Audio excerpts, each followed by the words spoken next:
Back to Tamil stock market. நான் உங்கள் ஷிகா. வழக்கமாக ஸ்டாக்ஸோட ஃபண்டமெண்டல் அனாலிசிஸை மட்டுமே பார்த்துட்டு இருந்த நாம ஒரு டிஃபரெண்ட் போர்ஷனில் ஒரு கண்டென்ட்டை பண்ணலாமேன்னு பார்த்தப்போ தான் இந்த வீக்குக்கான ஐபிஓ ஸ்டாக்ஸை பற்றி ஒரு அப்டேட் கொடுத்துடலான்னு சொல்லிட்டு இந்த வீடியோவை மேக் பண்ணியிருக்கோம். ஸோ இந்த வீக் ஐபிஓ உள்ளே வந்திருக்கக்கூடிய companies Emcure pharmaceuticals and Bansal wire industries. இந்த ரெண்டு கம்பெனியை பற்றி தான் இந்த வீடியோவில் டிஸ்கஸ் பண்ண போகிறோம். ஃபஸ்ட்டு எம்கியூர் ஃபார்மாசூட்டிகல்ஸ் பற்றின டீட்டெயில்ஸ் எல்லாம் ஒன் பை ஒன்னாக பார்த்துடலாம். ஜூலை 3 ஓப்பன் ஆன ஐபிஓ ஜூலை 5 க்ளோஸ் ஆகி ஜூலை 8 அலாட்மெண்ட் கிடைக்கும். ஜூலை 10 இந்த கம்பெனி மார்க்கெட்டில் லிஸ்டிங் ஆகுறாங்க. இந்த கம்பெனியை பற்றின முக்கியமான இன்ஃபர்மேஷன்ஸ்லாம் கலெக்ட் பண்ணி சொல்லியிருக்கோம். ஸோ ஸ்கிப் பண்ணாமல் பாருங்கள். Emcure pharma bills, liquids, இன்ஜெக்டபிள்ஸ், complex இன்க்ரீடியன்ட்ஸ்னு நிறைய ஃபார்மாசூட்டிக்கல் ப்ராடக்ட்ஸை தான் மேனுஃபேக்சரிங் அண்ட் டெவலப்மெண்ட் தான் பண்ணுறாங்க. இந்த கம்பெனியோட குளோபல் லெவல் ப்ரெசன்ஸோடு தான் இருக்காங்க. 70+ கண்ட்ரீஸில் இவங்களோட மெடிசின்ஸை சேல் பண்ணிட்டு இருக்காங்க. கைனகாலஜி அண்ட் ஹெச்ஐவிக்கான ஆன்டிவைரல் மெடிசின்ஸை மேனுஃபேக்சரிங் பண்ணுறதுல இவங்க வேர்ல்டு வைடு லீடிங்கில் இருக்கிற கம்பெனியாக இருக்காங்க. இந்தியாவில் மட்டுமே 13+ மேனுஃபேக்சரிங் யூனிட்ஸை இந்த கம்பெனி வச்சுருக்காங்க. அண்ட் முக்கியமாக பார்த்தீங்கன்னா 552 சயின்டிஸ்ட் இந்த கம்பெனியில் ஒர்க் பண்ணிட்டு இருக்காங்க.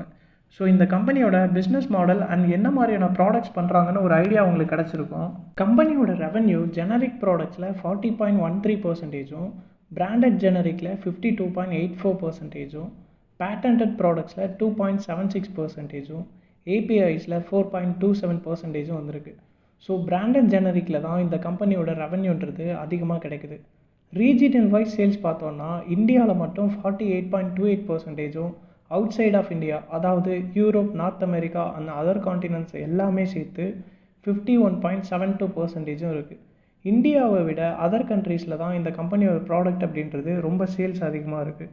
ஸோ நெக்ஸ்ட்டு ஐபிஓவில் இந்த ஸ்டாக் கொடுத்துருக்க ப்ரைஸு ஓவர் வேல்யூடா இல்லை அண்டர் வேல்யூடான்னு செக் பண்ணி பார்த்துருவோம். ப்ரைஸ் வேல்யூவேஷன் பார்த்தாலே இந்த ஐபிஓ நீங்கள் வாங்கலாமா வேணாமா அப்படின்னு டிசைட் பண்ணிடுவீங்க. ஐபிஓவில் இந்த ஸ்டாக்கோட லோயர் ப்ரைஸ் பேண்ட் 960 ரூபீஸும் ஹையர் பேண்ட் 1008 ரூபீஸும் சொல்லியிருக்காங்க. இபிஎஸ் 2022ல் 36.62வும் 2023ல் 29.42வும் 2024ல் 27.54வும் இருக்குது. இந்த இபிஎஸ் ஆவரேஜ் பண்ணினா 29.5 வரும்.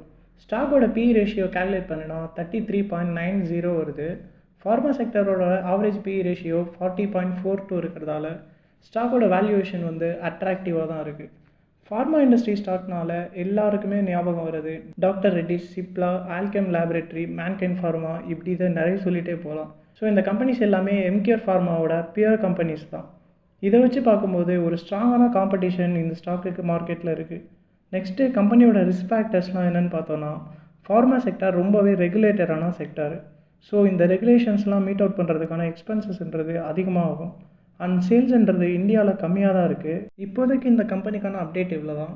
நெக்ஸ்ட்டு பன்சால் வயரிங்கை பற்றி பார்க்கலாம். நெக்ஸ்ட் டீட்டெயில்ஸ்லாம் பார்க்குறதுக்கு முன்னாடி நீங்கள் நம்ம சேனலை சப்ஸ்கிரைப் பண்ணாமல் இப்போ தான் ஃபஸ்ட் டைம் பார்க்குறீங்கன்னா சப்ஸ்கிரைப் பண்ணிக்கோங்க. மறக்காமல் வீடியோவுக்கு இந்த லைக்கை தட்டி விட்டுருங்க.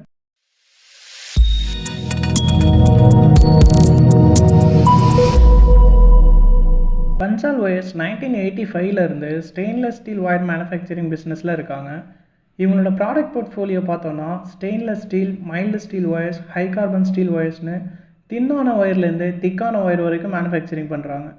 டோட்டலாக இவங்களுக்கு 3000க்கு மேலே ஸ்டாக் கீப்பிங் யூனிட்ஸ் இருக்குது. எல்லா இம்பார்ட்டண்ட்டான செக்டார்ஸையுமே சேர்த்து 5000க்கு மேலே கஸ்டமர்ஸ் வச்சுருக்காங்க. ஒரு டைவர்சிஃபைடான சேல்ஸை தான் இவங்க பண்ணிகிட்ருக்காங்க. மோர் தென் 50 கண்ட்ரீஸில் இந்த கம்பெனியோட சேல்ஸ் மட்டும் எக்ஸ்போர்ட் ஆகிட்டுருக்கு. ஸ்டீல் வயர்ஸ் மேனுஃபேக்சரிங்கில் ஏஷியாவிலே லார்ஜஸ்டான யூனிட்டை இவங்க தாத்ரின்ற இடத்துல வச்சுருக்காங்க. இவங்களோட குளோபல் ரெப்ரசன்டேட்டிவ்ஸ்லாம் பார்த்திங்கன்னா Bangladesh, Brazil, Germany, Italy, UK, யூஎஸ்னு 50+ கண்ட்ரீஸில் இருக்காங்க. இன்ஃப்ராஸ்ட்ரக்சர், அக்ரிகல்ச்சர், ஹார்ட்வேர், பவர் டிரான்ஸ்மிஷன்னு வெரைட்டி ஆஃப் செக்டாரில் ப்ராடக்டை சேல்ஸ் பண்ணிகிட்டு இருக்காங்க. ஸோ பன்சால் வயர்ஸோட பிஸ்னஸ் மாடல் அண்ட் ப்ராடக்ட் போர்ட்ஃபோலியோவை அண்டர்ஸ்டாண்ட் பண்ணியிருப்பீங்கன்னு நினைக்கிறேன். பன்சால் வயர்ஸோட குரூப் ஆஃப் கம்பெனிஸ் மட்டும் 9 கம்பெனிஸ் இருக்குது. இந்த 9 கம்பெனிஸுமே ப்ரைவேட் லிமிடெட் கம்பெனிஸ் தான். ஜூலை 3 ஸ்டார்ட் ஆன பன்சால் வயர்ஸோட ஐபிஓ ஜூலை 5 க்ளோஸ் ஆகி ஜூலை 8 அலாட்மெண்ட் கிடைக்கும். ஜூலை 10 இந்த கம்பெனி மார்க்கெட்டில் லிஸ்டிங் ஆகுறாங்க. ஆல்மோஸ்ட் எம்கியூரும் பன்சால் வயர்ஸும் சேம் டேட்ஸில் தான். ஸோ கம்பெனியோட ரெவன்யூ அண்ட் மார்க்கெட் வேல்யூஷன்ஸ்லாம் பார்த்துடலாம். ரெவன்யூ ஃப்ரம் ப்ராடக்ட்ஸ் பார்த்தோன்னா ஹை கார்பன் ஸ்டீல் வயர்ஸில் 21.35%, மைல்டு ஸ்டீல் வயர்ஸில் 14.05%, ஸ்டெயின்லெஸ் ஸ்டீல் வயர்ஸில் 46.77%, அதர் சேல்ஸில் 17.83% இருக்குது. ஸோ ஸ்டெயின்லெஸ் வயர்ஸில் தான் சேல்ஸ் அதிகமாக இருக்குது. நெக்ஸ்ட்டு ரீஜினல் வைஸ் சேல்ஸ் பார்த்தோன்னா யுனைடெட் ஸ்டேட்ஸில் தான் 26.19% சேல்ஸ் இருக்குது. எக்ஸ்போர்ட் சேல்ஸில் இது தான் ஹையஸ்ட்டு கூட. மற்ற கண்ட்ரீஸ்லலாம் பார்த்திங்கன்னா எக்ஸ்போர்ட்டோட சேல்ஸுன்றது பிலோ 10% தான் இருக்குது. ஜெர்மனியில் மட்டும் பார்த்திங்கன்னா 19% பக்கம் சேல்ஸ் ஆகுது. பன்சால் வாய்ஸோட ஸ்டாக்கோட ப்ரைஸ் வேல்யூஷன் எப்படி இருக்குன்னு பார்ப்போம். 3 இயர்க்கான EPS ஆவரேஜ் பண்ணோன்னா 4.35 வருது. இந்த ஸ்டாக்கோட அப்பர் பேண்ட் ப்ரைஸை வச்சு PE ரேஷியோ கால்குலேட் பண்ணோன்னா 54.46 இருக்குது. ஸோ இது ஒரு குட்டான PE ரேஷியோவாக தான் நான் பார்க்குறேன். இந்த கம்பெனி IPOவில் லிஸ்டிங் ஆகிறதுக்கு முக்கியமான ரீசன் என்னென்னா ரீபேமெண்ட் ஆஃப் பாரோயிங்ஸ் தான். எஸ், கடனை ரீபே பண்ணுறதுக்காக தான் ஃபண்ட்ஸை கலெக்ட் பண்ணுறாங்க. பன்சால் வயர்ஸ்லேயுமே ஒரு சில ரிஸ்க் ஃபேக்டர்ஸ்லாம் இருக்குது. அது என்னன்றதை ஒன் பை ஒன்னாக சொல்கிறேன். ஸ்டீல் வயர் மேனுஃபேக்சரிங்க்கு கேபிட்டல் ரெக்குயர்மெண்ட்டுன்றது ரொம்ப அதிகமாக தேவைப்படும். அண்ட் ரா மெட்டீரியல் டிமாண்ட்ஸ் அதிகமானால் சேல்ஸ் பாதிக்கும். வேறு எதுவும் பெரிய ரிஸ்க் ஃபேக்டர்ஸ் எதுவும் இல்லை. இந்த 2 கம்பெனியுமே கம்பேர் பண்ணி பார்த்தோன்னா ஒரு ஹியூஜ் இன்வெஸ்ட்மெண்ட் பண்ணுற ஐடியா இருந்தால் it will be really worth. என்ன தான் கம்பெனி ஸ்ட்ராங்கான ஃபினான்ஷியல்ஸ் வச்சுருந்தாலும் நம்ம இன்வெஸ்ட்மெண்ட்டில் கான்சன்ட்ரேட் பண்ணும்போது கேர்ஃபுல்லாக தான் இருக்கணும்ல. என்னோடய ஓன் அனாலிசிஸ் அண்ட் ஒப்பீனியன் படி இப்போதைக்கு இந்த 2 ஸ்டாக்கையுமே வாங்கும்போது 1க்கு 2 தடவை கொஞ்சம் யோசிச்சுட்டே இன்வெஸ்ட் பண்ணலாம். கம்பெனியோட IPO ப்ரைஸ் வேல்யூஷன் 2 ஸ்டாக்லேயுமே கொஞ்சம் ஹைக்காக இருக்கிற மாதிரி தான் எனக்கு தோணுது. ஒரு குட் ஃபண்டமெண்டல்ஸ் இருக்கக்கூடிய கம்மியான ப்ரைஸில் கிடைக்கிற மதர்சன் சுமி வயரிங்னு கம்பெனியோட கம்ப்ளீட் ஃபண்டமெண்டல் அனாலிசிஸை ரீசெண்ட் டேஸில் நம்ம சேனலில் போஸ்ட் பண்ணியிருக்கோம். வீடியோட லிங்க்கை டிஸ்கிரிப்ஷனில் கொடுக்குறேன், போய்ட்டு செக் பண்ணிக்கோங்க, யூஸ்ஃபுல்லாக இருக்கும். வேறு எதுவும் அப்ஸ் அண்ட் டவுன்ஸ் நம்ம கண்டென்ட்டில் இருந்தாலும் கண்டிப்பாக தாராளமாக கமெண்ட் செக்ஷனில் சொல்லுங்கள். அது என்னன்றதை நானும் செக் பண்ணிக்கிறேன். நெக்ஸ்ட்டு ஒரு சூப்பரான கண்டென்ட்டில் பார்க்கலாம். டடா பை பை. நான் உங்கள் Shikha from Tamil stock market channel.